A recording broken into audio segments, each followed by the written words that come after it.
बेटियां तो अनमोल होती हैं। एक प्रेरणादायक हिंदी कहानी। गांव बड़गांव की कच्ची गलियों और हरियाली से भरे खेतों के बीच एक छोटा सा घर था।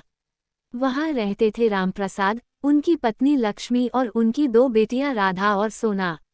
रामप्रसाद एक साधारण किसान थे, जिनकी आमदनी इतनी नहीं थी कि आराम से घर चल सके, लेकिन दिल बहुत बड़ा था।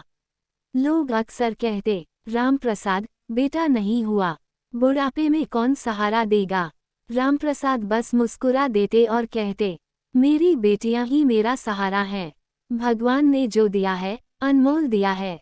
संघर्ष की शुरुआत। राधा बड़ी थी शांत, समझदार और पढ़ाई में होशियार। सोना छोटी थी चंचल, पर जिम्मेदार।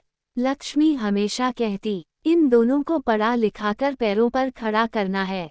लड़कियां बोझ नहीं होती, हमारी पहचान बन सकती हैं।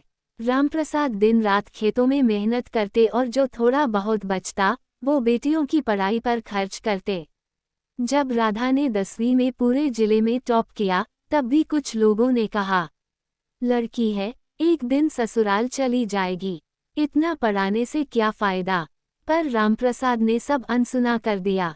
सपनों की उड़ान। राधा को शहर की यूनिवर्सिटी में इंजीनियरिंग में दाखिला मिल गया। खर्च बहुत था, किताबें, हॉस्टल, फीस पर रामप्रसाद ने अपने खेत का एक हिस्सा बेच दिया। लक्ष्मी ने अपने गहने तक गिरवी रख दिए। जब राधा को ये सब पता चला, उसकी आंखों में आंसू थे। उसने खुद से वादा किया, मैं पापा का सिर गर्व से ऊंचा करूंगी। सोना ने स्कूल के बाद चित्रकला और हस्तकला में रुचि लेनी शुरू की। वह गांव की औरतों को इकट्ठा करती और उन्हें मिट्टी के बर्तन बनाना, चित्र बनाना सिखाती। उसके काम की चर्चा धीरे धीरे दूर दूर तक होने लगी। वापसी और बदलाव। 4 साल बाद राधा इंजीनियर बनकर लौटी। वह अब एक मल्टीनेशनल कंपनी में काम कर रही थी और उसकी पहली तनख्वाह आई थी। उसने सबसे पहले अपने पिता का कर्ज चुकाया और मां के इलाज के लिए पैसे भेजे। सोना ने भी अपने हस्तशिल्प के व्यवसाय को एक संस्था में बदल दिया।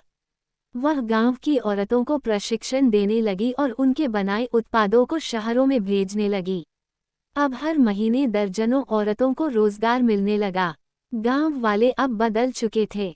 जो लोग पहले ताने मारते थे, वही अब कहते, रामप्रसाद, तेरी बेटियां तो तेरे बेटे से बढ़कर निकलीं। तू तो सच में भाग्यशाली है। रामप्रसाद की आंखों में आंसू थे, गर्व के आंसू। उसने मुस्कुराकर कहा, जब लोग कहते थे कि बेटियां बोझ होती हैं, तब भी मैं जानता था कि वे अनमोल हैं। आज मेरी बेटियां ही मेरा अभिमान है।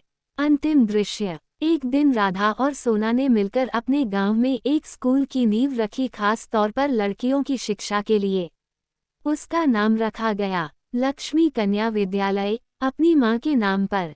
राधा ने उद्घाटन के समय कहा, अगर हमारे माता पिता ने हम पर विश्वास न किया होता, तो हम यहाँ न होते।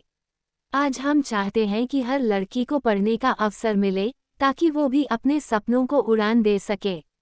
कहानी की सीख। बेटियां बोझ नहीं होती। उन्हें प्यार, समर्थन और अवसर मिलें, तो वे परिवार, समाज और देश का भविष्य संवार सकती हैं। हर बेटी एक रोशनी की किरण है, बस जरूरत है उसे पहचानने और साथ देने की।